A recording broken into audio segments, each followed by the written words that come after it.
नमस्कार, आपका बहुत स्वागत है हमारे खास कार्यक्रम कुंडली आपकी में और मैं हूं आपके साथ अंशिका।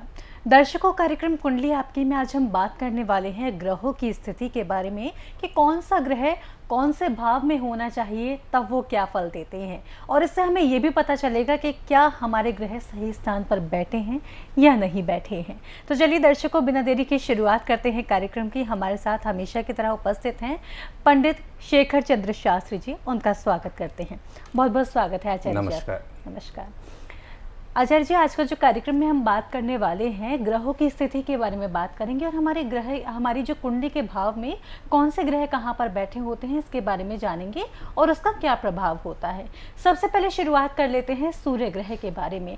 तो सूर्य ग्रह के बारे में थोड़ा हमें बताइए कि उनको कहाँ पर रहना चाहिए और अगर कहाँ पर होते हैं तो क्या समस्या होती है। जी, सूर्य ग्रह जो हैं वो शौर्य प्रदान करते हैं। शौर्य अर्थात पराक्रम, प्रतिष्ठा, यह सब कुछ सूर्य प्रदान करते हैं। अगर सूर्य प्रथम भाव में बैठते हैं तो वह हमें शौर्यवान बनाते हैं, प्रतिष्ठावान बनाते हैं। हमारा सम्मान अत्यधिक होता है क्योंकि राजा होते हैं सूर्य, और राजा की प्रजा जिस प्रकार से सेवा करती है, जिस प्रकार से सम्मान करती है, उसी प्रकार से हमारे जीवन में हमें सम्मान मिलता है। और सूर्य की जो दृष्टि होती है वहाँ से प्रथम भाव से वह सप्तम भाव पर पड़ती है, और सप्तम भाव पति या पत्नी का होता है। पुरुष के लिए पत्नी का होगा और स्त्री के लिए पति का होगा। तो सूर्य की दृष्टि जब सप्तम भाव पर पड़ती है तो वह तो उत्तम नहीं होती पत्नी के लिए या फिर पति के लिए, लेकिन सूर्य का प्रथम भाव में बैठना बहुत ही अच्छा होता है। अगर वे अपने मित्र ग्रह के साथ बैठे हुए हैं तो यह तो फिर सोने पर सुहागा हो जाता है। और उनके मित्र ग्रह कौन से होते हैं पंडित जी? जी, जैसे कि सूर्य ग्रह के जो मित्र ग्रह होते हैं वो बृहस्पति, चंद्रमा इत्यादि होते हैं, और शत्रु ग्रह होते हैं जैसे कि शनि, राहु आदि होते हैं। तो अगर शत्रु के साथ बैठते हैं तो फिर हलचल हो जाती है। जैसे कि राहु के साथ अगर सूर्य लग्न में बैठेंगे तो फिर ग्रहण योग हो जाएगा। जो चमक होनी चाहिए हमारे जीवन में वह चमक ऐसी ही हो जाएगी जैसे कि सूर्य ग्रहण के दिन तो होता है लेकिन सूर्य की चमक समाप्त हो जाती है। उसी प्रकार हमारा जीवन तो होगा और सूर्य वहाँ फल तो दे पाएंगे, परंतु जो सूर्य के फल में चमक होनी चाहिए वह चमक हमारे जीवन में हमें नहीं दिखाई देगी। जी, इसके साथ अब मैं आपसे जानना चाहती हूँ कि बात कर लेंगे और भी ग्रहों के बारे में।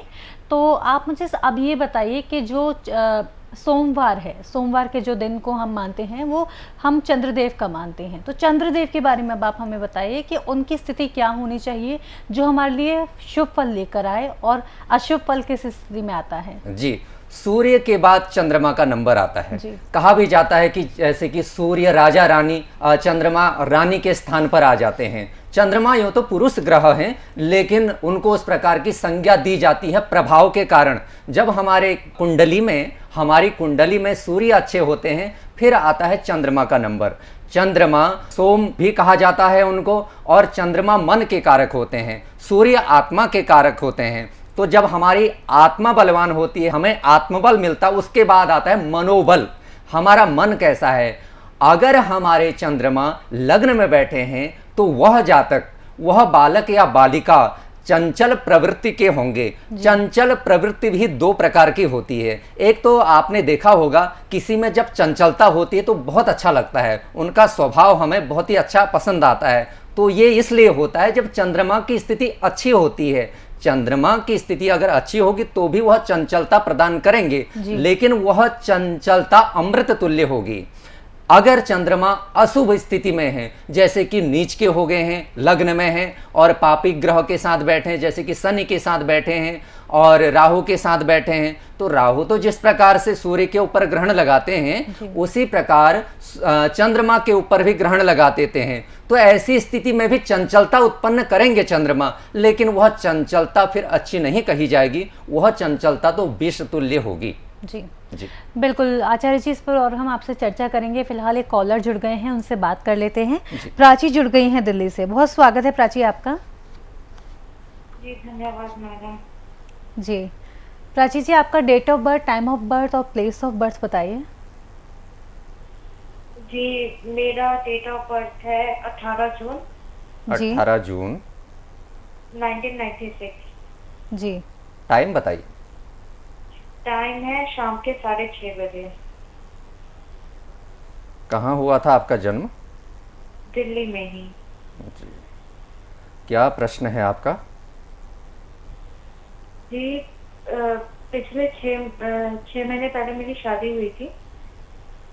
जी हेलो। जी जी, तो हाँ 6 बताइए। महीने पहले मेरी शादी हुई थी, तो मेरे पति मेरे साथ अब ढंग से बात नहीं कर रहे थे। हमारी लव मैरिज हुई है।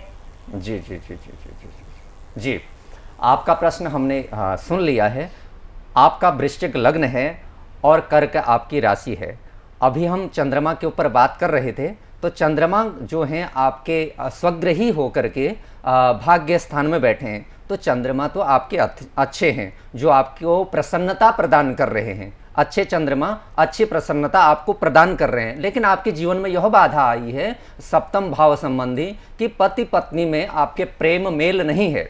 तो यह इसलिए हो रहा है क्योंकि आपके जो मंगल हैं लग्नेश हैं और वह सप्तम भाव में बैठे हैं। मंगल सप्तम भाव में अच्छे नहीं होते। मंगल का फल सप्तम भाव के लिए अमंगल होता है। तो सप्तम भाव में मंगल बैठ करके अमंगल कर दे रहे हैं आपके वैवाहिक जीवन में, आपके पति पत्नी के बीच में। और दूसरी बात यह है, जो सप्तम स्थान के स्वामी आपके शुक्र हैं वह भी वहीं बैठे हैं।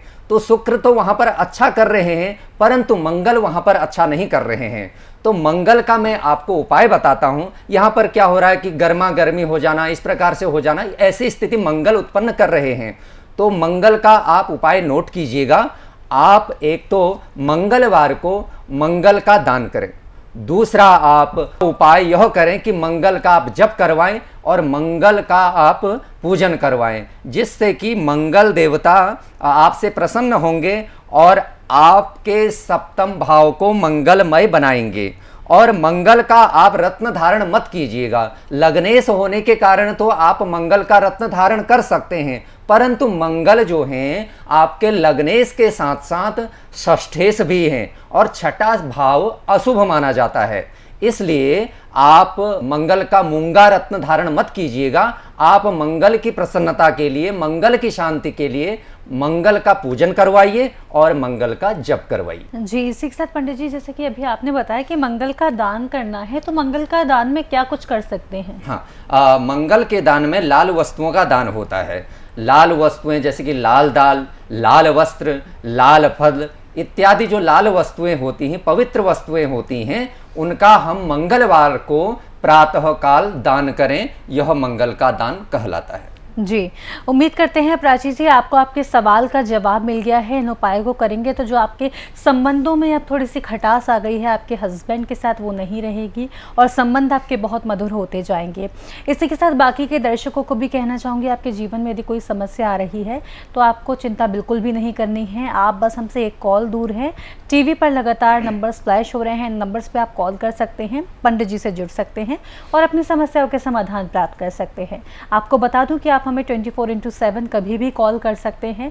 कार्यक्रम के दौरान कर सकते हैं, कार्यक्रम के बाद भी आप कॉल करेंगे तो आपकी सहायता निश्चिंत ही की जाएगी, निश्चित ही की जाएगी।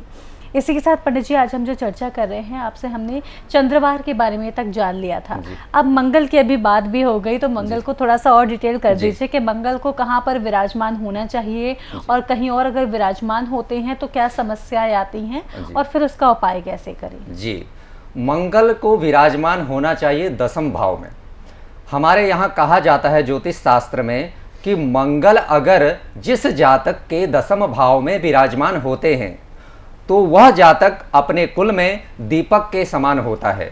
वह जातक स्वयं तो प्रकाशित होता ही है और अन्य अपने कुटुंब को और अपने इर्द गिर्द के लोगों को प्रकाशित करता है। तो दसम भाव में मंगल का होना मंगलदायक है जी। और मंगल को कहाँ नहीं होना चाहिए, यह आपका दूसरा प्रश्न था जी। तो मंगल को सप्तम भाव में नहीं होना चाहिए, क्योंकि सप्तम भाव में मंगल अगर बैठते हैं तो अमंगल प्रदान करते हैं।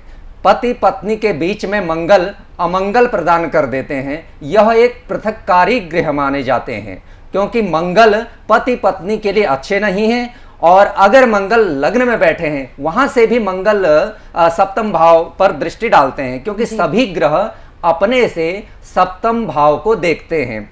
लग्न में मंगल अगर होंगे तो हमें पराक्रमी, हमें साहसी, हमें सेनापति जैसा बनाएंगे, परंतु सप्तम भाव पर दृष्टि होने के कारण मंगल सप्तम भाव में कुछ दिक्कतें उत्पन्न करेंगे। उसके लिए हम मंगल की शांति के लिए मंगल का पूजन और जप करा सकते हैं। जी, इसी के साथ आचार्य जी इस पर और भी हम चर्चा करेंगे, और भी ग्रह हैं उनके बारे में हम आपसे बात करेंगे। फिलहाल एक कॉलर जुड़ गई हैं, मुस्कान जुड़ गई हैं दिल्ली से, उनसे बात कर लेते हैं। बहुत स्वागत है मुस्कान जी आपका। जी नमस्कार मैम। नमस्कार गुरु जी। नमस्कार जी, अपना डिटेल बताइए। जी मैं दिल्ली से ही हूँ। मेरा जन्म दिल्ली में ही हुआ है जी। और मेरा जन्म समय जो है वो सुबह के 5:30 बजे है। अच्छा। और जन्म तिथि बता देती हूँ आपको, 14 अप्रैल जी 1995।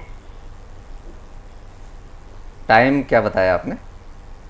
सुबह के 5:30। सुबह के 5:30 बजे दिल्ली में ही आपका जन्म हुआ था। जी जी, आपका प्रश्न क्या है? जी मेरे पति के साथ गुरुजी मेरी बन नहीं पा रही है, बहुत अनबन रहती है हमारे बीच में। जी, मतलब बस लड़ाई झगड़े ही होते रहते हैं। जी, कोई आपकी प्रेम संबंध नहीं। जी जी जी, आपका मीन लग्न है, कन्या आपकी राशि है। आपका प्रश्न अपने पति पत्नी के संबंध के विषय में है। तो क्या है कि आपके जो सप्तम स्थान है उसमें चंद्रमा बैठे हैं। अभी आज हम चंद्रमा के बारे में भी बात कर रहे थे। तो चंद्रमा यूं तो आपके शुभ हैं, पंचम स्थान के स्वामी जो होते हैं वो अति शुभ होते हैं, परंतु क्या है जब पंचम स्थान के स्वामी सप्तम भाव में बैठते हैं या सप्तम स्थान के स्वामी पंचम भाव में बैठते हैं तो यह शुभदायक फल प्रदान नहीं करते। इस मामले में यह अशुभ हो जाते हैं। पंचम भाव के स्वामी कहीं अन्य बैठे हैं, अन्य शुभ स्थान में बैठे तो वहां तो अच्छा करेंगे, लेकिन अगर वे सप्तम भाव में बैठते हैं तो वहां फिर अच्छा नहीं करते, अमंगल कर देते हैं। तो मैं आपको एक उपाय बताता हूं, आप चंद्रमा का उपाय कीजिए, चंद्रमा का दान आप कीजिएगा और आप चंद्रमा का जप करवाएं। चंद्रवार से ही चंद्रमा का जप शुरू करवाएं, जिससे कि चंद्रमा प्रसन्न होंगे। जो आपको दिक्कतें आ रही हैं, पति पत्नी में मेल नहीं है, इस मेल को चंद्रमा कराएंगे। तो आप यह उपाय कीजिए, इससे आपके सप्तम भाव संबंधी जो दोष हैं वह समाप्त होंगे और चंद्रमा आपको अशुभ फल प्रदान न करके शुभ फल प्रदान करेंगे। जी, इसी के साथ उम्मीद करते हैं कि मुस्कान जी आपको भी आपके सवाल का जवाब मिल गया है। इन उपायों को आप करेंगी तो बिल्कुल आपके संबंध आपके हस्बैंड के साथ में अच्छे होंगे, और ये उपाय आप ज़रूर कीजिएगा। और बाद में आपको क्या क्या एहसास हुआ है, किस तरह से चेंजेस आपके लाइफ में आए हैं, हमें ज़रूर बताइएगा कॉल करके। इसी के साथ बाकी के दर्शकों को भी मैं यही कहना चाहूँगी, क्योंकि देखिए समस्या हर किसी के जीवन में आती है। किसी के जीवन में हो सकता है शादी के बाद आए, हो सकता है किसी की पहले आए, किसी की हो सकता है कि करियर से संबंधित समस्या हो, किसी की रिश्तों से संबंधित समस्या हो। हर समस्या का समाधान बिल्कुल संभव होता है, लेकिन वो तब संभव हो पाता है जब आप अपनी कुंडली का विश्लेषण करवाते हैं, क्योंकि हर समस्या के समाधान उपलब्ध होते हैं हमारी कुंडली में। बस आवश्यकता होती है एक अच्छे ज्योतिषी के पास जाने की, जो उन समाधानों को देख करके हमको बता सके। इसी के साथ एक बार फिर अपनी चर्चा को शुरू करते हैं। पंडित जी, आचार्य जी, आज हम आपसे बात कर रहे हैं ग्रहों के बारे में, ग्रहों की स्थिति के बारे में हम आपसे बात कर रहे हैं। मंगल ग्रह तक की हमने बात कर ली थी, अब बात करते हैं बुध के बारे में। तो बुध के बारे में आप थोड़ा हमें बताइए कि इनकी क्या स्पेशलिटी है और इनको कहाँ होना चाहिए। जी, बुध कुमार ग्रह है। कुमार जैसे ही सबको प्रिय होते हैं, उसी प्रकार चाहे उनके कोई शत्रु हों चाहे उनके कोई मित्र हों, बुध ग्रह तो सभी ग्रहों को प्रिय है। बुध क्या होते हैं, अगर पापी ग्रह के साथ बैठ जाते हैं तो बुध पापी हो जाते हैं, और अगर बुध शुभ ग्रह के साथ बैठते हैं तो बुध शुभ हो जाते हैं। यह योग्यता केवल बुध में ही है, अन्य ग्रहों में यह योग्यता नहीं होती। अन्य ग्रह तो अगर पापी होंगे तो पापी ही होंगे, अगर शुभ होंगे तो शुभ ही होंगे, परंतु बुध शुभ के साथ बैठ करके शुभ और अशुभ ग्रह के साथ बैठ करके अशुभ हो जाते हैं। दूसरी बात यह है कि बुध अगर लग्न में बैठते हैं तो बुध कोमलता प्रदान करते हैं, वाणी में कोमलता प्रदान करेंगे, शरीर में कोमलता प्रदान करेंगे, हर चीज में वह कोमलता प्रदान करते हैं, क्योंकि कुमार माने जाते हैं बुध। इसलिए बुध का लग्न में बैठना अच्छा है। अगर वही बुध अगर द्वितीय भाव में बैठते हैं तो सुंदर वाणी प्रदान करते हैं। आपने देखा होगा किन्हीं किन्हीं की वाणी प्राकृतिक रूप से जन्म से ही सौम्य होती है और कोई लोग उसको सौम्य बनाते हैं। तो बुध अगर अच्छे हैं हमारी कुंडली में, लग्न में बैठे हैं, शुभ स्थान में बैठे हैं, तो बुध हमारी वाणी को अच्छा बनाते हैं और हमारी बुद्धि के कारक भी बुध होते हैं। जैसे कि बृहस्पति विद्या के कारक होते हैं, उसी प्रकार बुध जो हैं बुद्धि के कारक होते हैं। अगर बुध को हम दूसरे बृहस्पति कह दें तो यह कोई अतिशयोक्ति नहीं होगी। तो बुध का स्थान हमारी कुंडली में बहुत महत्व रखता है जी।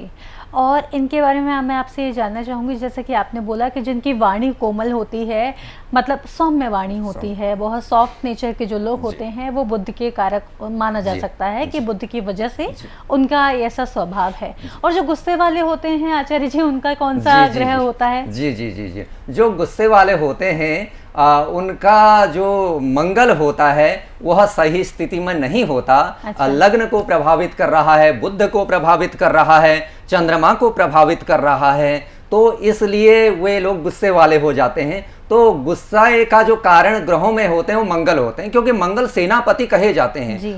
आप देखते होंगे या आप सुनते होंगे, अगर सेनापति में क्रोध नहीं होगा तब तो फिर वो विजयी होंगे ही नहीं। युद्ध में तो क्रोध की आवश्यकता होती ही है। हमारे घर में हमको क्रोध नहीं होना चाहिए। अगर कहीं हम युद्ध करने जा रहे हैं तो वहां पर तो क्रोध का उत्तम स्थान होता है। तो मंगल हमें क्रोध प्रदान करते हैं। अब यह है, अगर मंगल शुभ हैं तो शुभ क्रोध प्रदान करेंगे, यानी कि जहां हमें क्रोध करना चाहिए वहां हम क्रोध करेंगे। अगर मंगल अशुभ हैं तो जहां हमें क्रोध नहीं भी करना चाहिए तो वहां भी हम अब क्रोध कर देंगे। जी, इसके बारे में और भी आपसे जानेंगे, और भी ग्रह अभी रह गए हैं उनके बारे में भी बात करेंगे।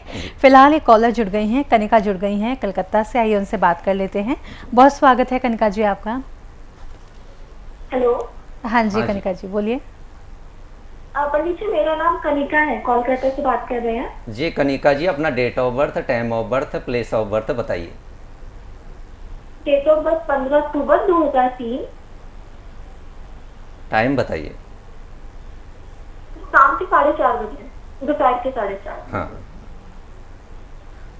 कहाँ हुआ था जन्म आपका? अब कोलकाता में ही हुआ था। अच्छा, क्या प्रश्न है आपका? पंडित जी, मेरा सवाल है कि मुझे फॉरेन मास्टर्स के लिए फॉरेन जाना है। फॉरेन जाना है आपको? अच्छा जी जी। तो उसके लिए ट्राई कर रहे हैं, लेकिन लास्ट में कुछ ना कुछ इशू आ जाता है। जी जी। जिसमें मेरा हमेशा कभी वीजा रिजेक्ट हो जा रहा है, कभी यूनिवर्सिटी से इशू आ जाता है। जी। तो उसका जानना था कि मैं जा पाऊंगी कि नहीं जा पाऊंगी। जी जी।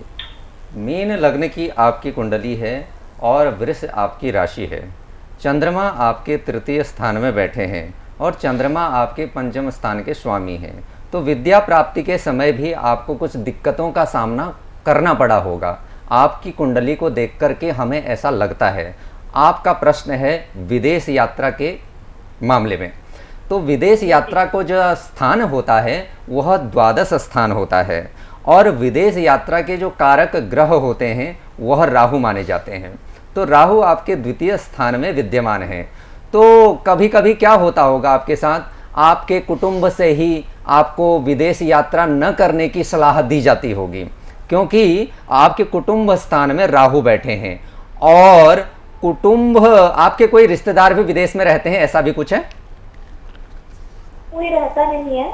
अच्छा, तो एक तो आप राहु का कुछ उपाय कर लीजिएगा जिससे कि राहु आपके प्रसन्न हो और राहु आपको विदेश की यात्रा करवाएं।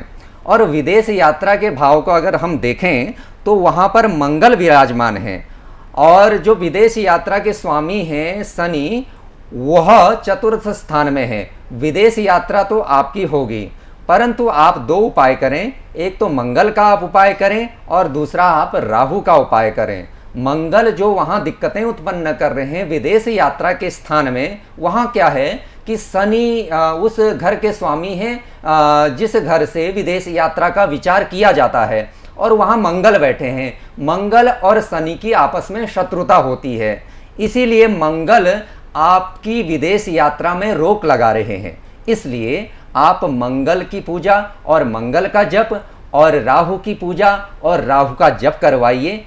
अत्यधिक जल्दी से जल्दी आप इस कार्य को कराएं, आप विदेश यात्रा जल्दी से जल्दी कर पाएंगी। इसी के साथ उम्मीद करते हैं कि आपको भी आपके सवाल का जवाब मिल गया होगा।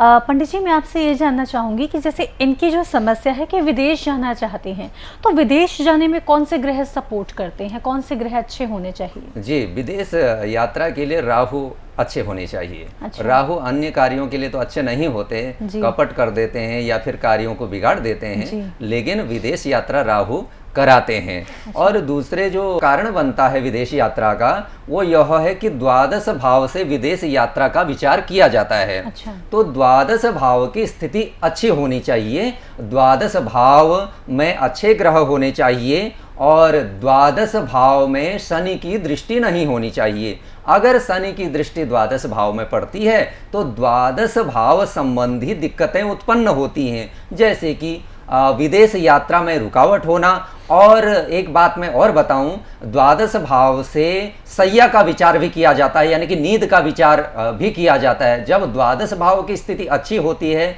तो रात्रि में हम अच्छी नींद ले पाते हैं। तो इसलिए आपका प्रश्न यह था कि विदेश यात्रा का विचार हम किस किस से करें, तो राहु और दूसरा द्वादश भाव से हम विदेश यात्रा का विचार करें। और इसमें रुकावट कब आ रही होती है कि कौन से ग्रह रुकावट इसमें डालते हैं विदेश यात्रा की अगर बात करें? जी, विदेश यात्रा की जैसे कि अगर विदेश, जैसे कि इनकी कुंडली में अभी बना था, विदेश यात्रा के भाव के स्वामी शनि थे जी, और वहाँ मंगल बैठ गए थे। तो मंगल क्या होते हैं? शनि के शत्रु होते हैं जी। मंगल और शनि की आपस में शत्रुता होती है। तो अगर शत्रु ग्रह वहाँ बैठते हैं तो फिर विदेश यात्रा संबंधी रुकावट डाल देते हैं और रात्रि में निद्रा संबंधी रुकावटें भी बहुत डालते हैं। ऐसा हो सकता है कि नींद रात्रि में टूटते रहना या फिर नींद ना आना, ऐसी स्थिति भी उत्पन्न हो जाती है। और दूसरा, विदेश यात्रा में विघ्न होते हैं। जी, तो इन दोनों चीज़ों को ध्यान में रखने की ज़रूरत है। अगर विदेश यात्रा नहीं हो पा रही है तो ज़रूरी है अपनी कुंडली का विश्लेषण एक बार करवाएं हम, और अच्छे एस्ट्रोलॉजर से ही संपर्क करें। हम आपसे तो डेफिनेटली बात कर ही सकते हैं पंडित जी। इसके साथ ही मैं आपसे अब जानना चाहूँगी, और भी विषयों पर हम चर्चा करेंगे और भी ग्रहों के बारे में बात करेंगे। फिलहाल एक कॉलर जुड़ गए हैं, रोहन जुड़ गए हैं, उनसे बात कर लेते हैं। बहुत स्वागत है रोहन जी आपका। जी मैम। जी महाराज जी प्रणाम। हाँ जी, नमस्कार। कहाँ से बोल रहे हैं? महाराज जी मैं गुड़गांव से बोल रहा हूँ। अच्छा, अपना डिटेल बताइए, date of birth, time of birth, place of birth. Date of birth 5 अगस्त 1989।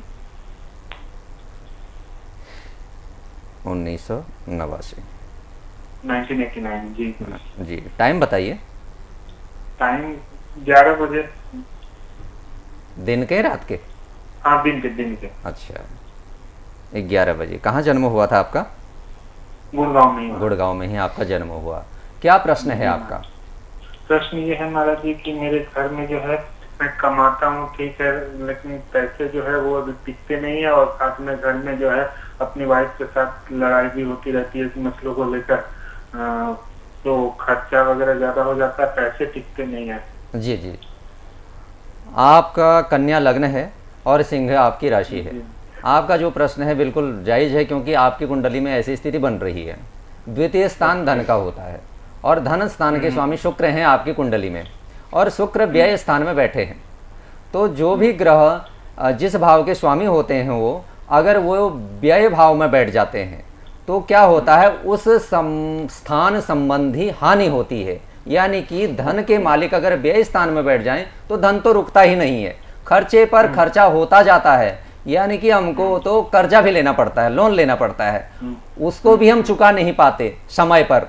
बहुत फिर वहाँ भी हमारे संबंध बिगड़ने लग जाते हैं, तो हमको बाद में फिर लोन भी, कर्जा भी नहीं मिल पाता। तो ऐसी स्थिति इसीलिए बनती है जब धन स्थान के स्वामी व्यय स्थान में बैठ जाते हैं। तो वही स्थिति आपकी कुंडली में बने हुए हैं। और धन स्थान कुटुंब स्थान भी कहलाता है, क्योंकि अगर हमको अपना परिवार चलाना है तो धन का होना बहुत आवश्यक है। पति पत्नी में भी मेल बिगड़ जाता है, क्योंकि धन अगर नहीं है तो हम अपनी आवश्यकताओं की पूर्ति, अपनी पत्नी के आवश्यकताओं की पूर्ति, अपने बच्चों की आवश्यकताओं की पूर्ति और अपने कुटुंब की आवश्यकताओं की पूर्ति नहीं कर पाते। तो यह भी एक कलह का कारण बन जाता है। मैं आपको उपाय बताता हूँ, आप इस उपाय को कीजिएगा। इस उपाय से शुक्र जो आपको अशुभ फल प्रदान कर रहे हैं, तो कुछ आंशिक रूप से वह शुभ होने लग जाएंगे। धीरे धीरे आपके पास आपका ही धन रुकने लग जाएगा।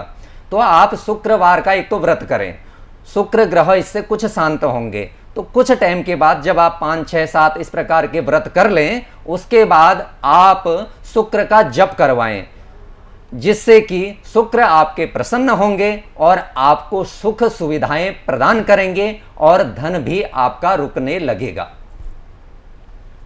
जी, इसी के साथ उम्मीद करते हैं रोहन जी आपको समस्या का समाधान मिल गया होगा। आपको जो उपाय बताए गए हैं, आप इन उपायों को करेंगे तो डेफिनेटली आपको बहुत राहत मिलती हुई नज़र आएगी।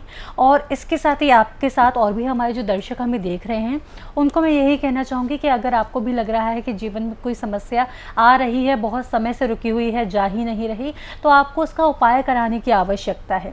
उपाय कैसे कराएंगे? उपाय करने के लिए ज़रूरत है कि आप अपनी कुंडली का विश्लेषण करवाएं और उसके लिए ज़रूरी है कि आप एक अच्छे एस्ट्रोलॉजर के पास जाएं। आप हमसे भी संपर्क कर सकते हैं। उसके लिए टीवी स्क्रीन्स पर लगातार नंबर्स फ्लैश हो रहे हैं। इन नंबर्स पर आप कांटेक्ट कर सकते हैं। 24x7 कभी भी बात कर सकते हैं, कार्यक्रम के दौरान बात कर सकते हैं। उसके अलावा पंडित जी का अपॉइंटमेंट लेना चाहें तो आप वो भी कर सकते हैं। अपॉइंटमेंट आप ले सकते हैं, टेलीफोनिक अपॉइंटमेंट ले सकते हैं, वीडियो कॉल पर बात कर सकते हैं या फिर मिलकर भी बात कर सकते हैं। जो आपको उचित लगे आप उस तरह से बात कर सकते हैं। इसी के साथ अपने कार्यक्रम को आगे बढ़ाते हैं। पंडित जी, आज हम बहुत सारे ग्रहों के बारे में बात कर रहे हैं, सबकी स्थिति के बारे में बात कर रहे हैं। बृहस्पति जी के बारे में थोड़ा सा बताइए। गुरु ग्रह हैं, जैसा कि आपने बताया कि पढ़ाई लिखाई के कारक माने जाते हैं, और इनकी क्या विशेषताएं होती हैं और इनको कहाँ पर विराजमान होना चाहिए? जी, गुरु को केंद्र में विराजमान होना चाहिए। हमारे यहाँ कहा गया है, गुरु अगर केंद्र में बैठते हैं तो काफ़ी सारे मंगल फल वो हमें प्रदान करते हैं। किसी भी दिक्कत से, किसी भी समस्या से निपटने की शक्ति वह हमें प्रदान कर देते हैं। केंद्र किसको कहते हैं? प्रथम भाव को, चतुर्थ भाव को और सप्तम भाव को और दसम भाव को केंद्र कहा जाता है। तो इनमें अगर बृहस्पति बैठते हैं तो वह अनेकानेक मंगल स्थिति हमारे जीवन में करते हैं। बृहस्पति शिक्षा के कारक होते हैं और बृहस्पति एक अच्छे स्वभाव के कारक होते हैं। तो बृहस्पति जब शुभ होते हैं तो हमारी शिक्षा अच्छी होती है और हमारे जीवन में अत्यधिक मंगल कार्य होते हैं। जी, इसी के साथ वक्त हो चला है इस कार्यक्रम के ही विराम लगाने का। आपका बहुत धन्यवाद आचार्य जी, आप यहाँ आए, आपने हमारे दर्शकों की समस्याओं के समाधान दिए। बहुत धन्यवाद। जी। तो दर्शकों, इसी के साथ आज के इस कार्यक्रम में इतना ही। उम्मीद करती हूँ कार्यक्रम आपको पसंद आया होगा, और अगर आपके जीवन में कोई समस्या चल रही है तो उसके समाधान की ओर आप ज़रूर जाएंगे। उसके लिए आप हमसे भी जुड़ सकते हैं। टीवी स्क्रीन्स पर लगातार नंबर्स फ्लैश हो रहे हैं। इन नंबर्स पे आप कांटेक्ट कर सकते हैं, पंडित जी से जुड़ सकते हैं, टेलीफोनिक अपॉइंटमेंट ले सकते हैं, वीडियो कॉल पर बात कर सकते हैं या फिर मिलकर भी बात कर सकते हैं। इसी के साथ मैं लेती हूँ आपसे इजाज़त। फिर होगी मुलाकात, तब तक के लिए मुझे दीजिए आज्ञा। नमस्कार।